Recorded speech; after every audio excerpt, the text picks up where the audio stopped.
Modern people often begin each day with countless concerns: work, meetings, bills to pay, and endless plans for the future. Our lives are increasingly filled with things that demand our attention and worry. Yet, in another corner of the world, there are still people who live in a completely different way. Across the savannah of Tanzania, the Hadza continue a hunter-gatherer way of life that has endured for tens of thousands of years. Unlike us, their priorities are remarkably simple: finding food, locating water, protecting their community, and appreciating what nature provides.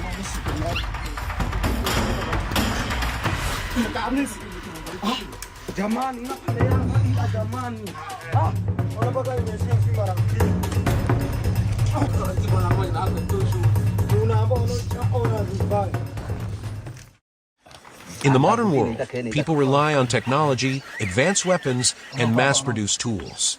For the Hadza, however, their survival equipment is much simpler, consisting mainly of bows and arrows handcrafted from flexible branches found in nature.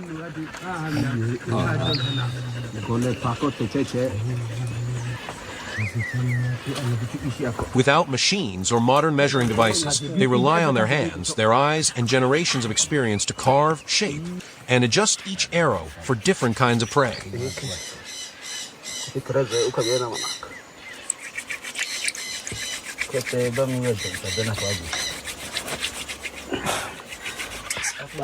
For smaller animals, a light and accurate arrow is often enough.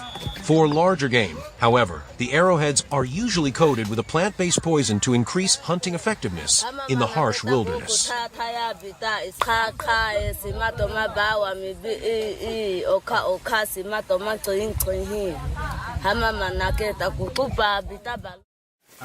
Among the animals the Hadza hunt, the aardvark is not a common catch.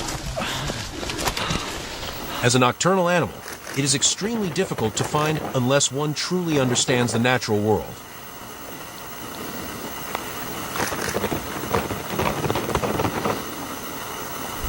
Recognizing the tracks and behavior of an aardvark requires experience and careful observation of the surrounding environment. To the Hadza, every species has its own characteristics that must be understood before it can become a source of food.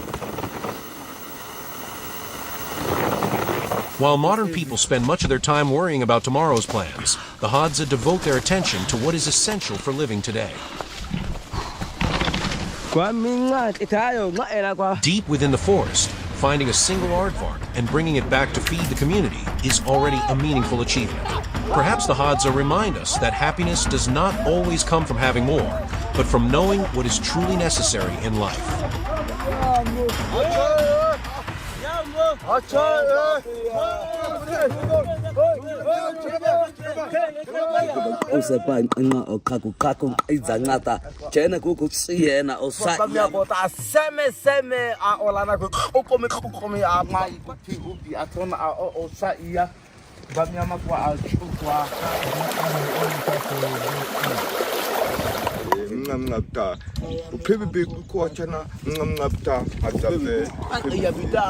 Fast, intelligent, and spending most of their time foraging high in the treetops, monkeys present an entirely different hunting challenge.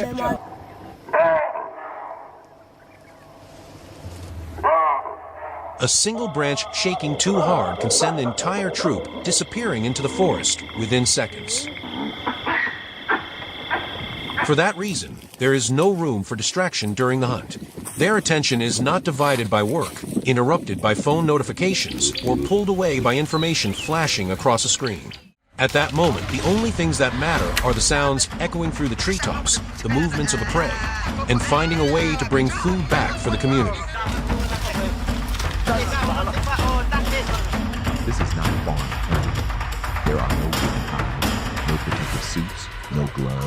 no smoke to drink. That is why every monkey hunt is a combination of patience, experience, and the ability to understand the rhythm of the forest, skills the Hadza have preserved and passed down through countless generations. While modern life constantly divides our attention among countless demands, the Hadza remind us that living well sometimes simply means focusing on what truly matters. Not every encounter in the Hadza forest leads to a hunt. Sometimes what nature offers is instead a lesson in respect and understanding the limits of human beings.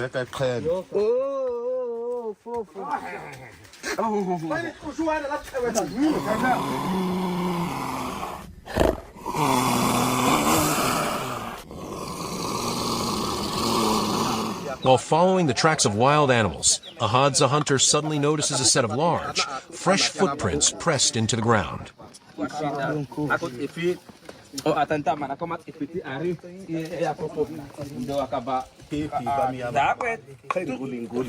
Only minutes later, an adult leopard appears not far away. As a master predator with a strong sense of territorial ownership, a leopard is fully prepared to defend its territory whenever it feels threatened.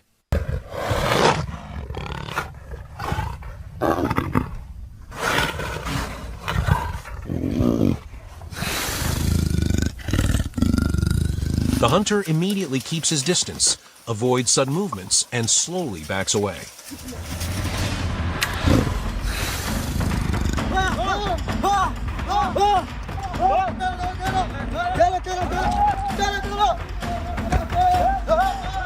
The Hadza understand that the leopard is one of the forest's most dangerous and respected predators.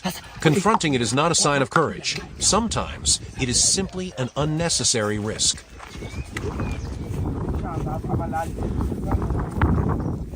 In the wilderness, survival is not only about knowing how to hunt, it is also about knowing when to step aside.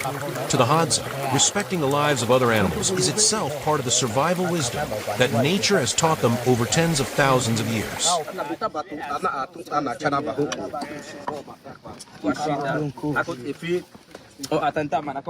Amid the low shrubs of the Tanzanian savanna, the Hadza hunters follow the tracks of a mongoose and a small fox as they search for food. These are not large animals, but for the Hadza, the size of the prey has never determined the value of a hunt.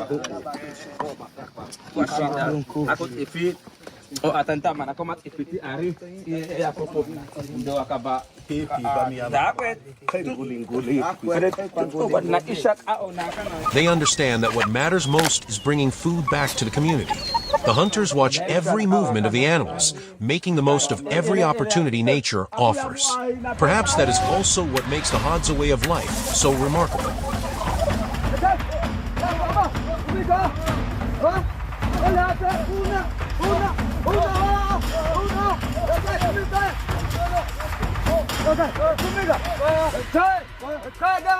While modern people often spend their days worrying about goals, choices, and the pressures of everyday life, the Hadza focus only on what is truly necessary to survive today. In Tanzania, the towering baobab trees are not only symbols of the wild landscape, but also hide one of the Hadza people's most treasured food sources, honey. After observing the flight path of the bees, the hunters determine that the hive is located high up on the trunk of a baobab tree.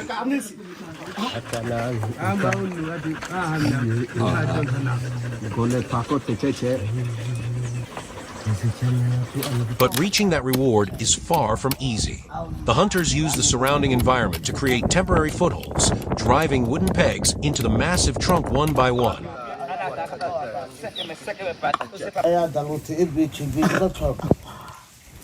Every step upward demands strength, balance, and courage, because a single mistake could send them falling from a height of dozens of meters.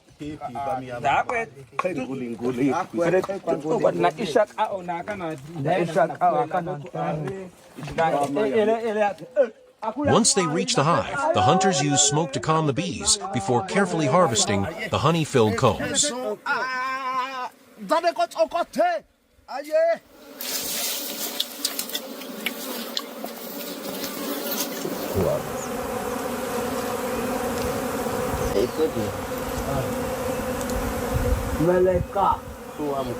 For the Hadza, honey is not simply an energy-rich food.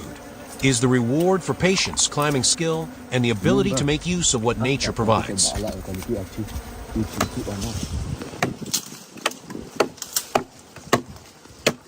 In a modern world where most people can buy a jar of honey from a supermarket in just a few minutes, the Hadza still spend hours deep in the forest to earn every precious drop. And perhaps it is that journey itself that helps them appreciate the true value of what they receive from nature.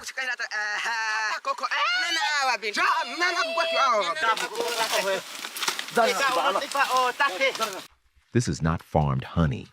There are no wooden hives, no protective suits, no gloves, no smoke to drive away the bees, just courage. And Turn to their camp with whatever nature has provided for the day. The food is brought out, shared among everyone, and prepared in the simplest of ways. No modern kitchen, no elaborate seasonings, only fire, glowing coals, experience, and many hands working together.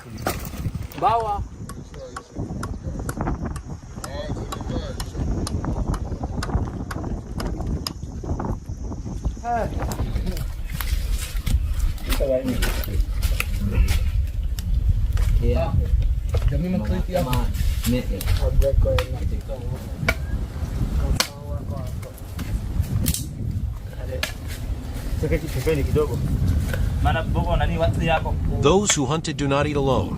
Those who stayed behind are never left out. Children, elders, women, and men all share the same meal. They carry no worries about tomorrow, nor do they spend time thinking about anything beyond the needs of the present day.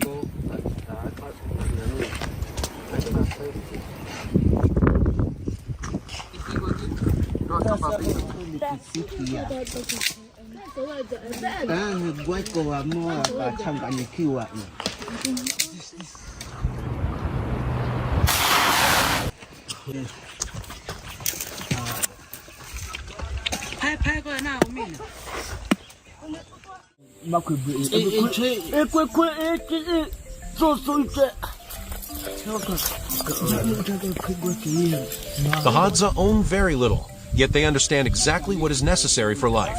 Food for today, loved ones by their side, and the knowledge to live in harmony with nature. Perhaps the greatest lesson they offer is not that we should abandon modern life and return to the wilderness, but that we should learn to distinguish between what we truly need and what we merely believe we need.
After the meal, songs, laughter, and dancing fill the camp once again.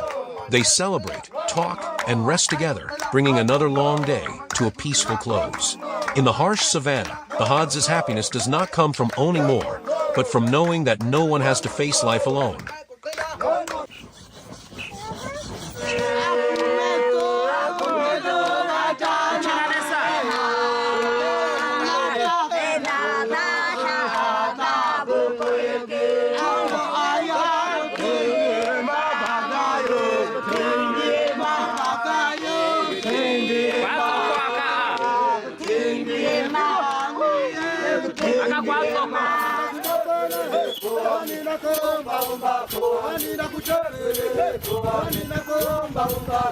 Because sometimes living a happy life is not about having more things to chase, but about letting go of what is unnecessary so we can focus on what matters most.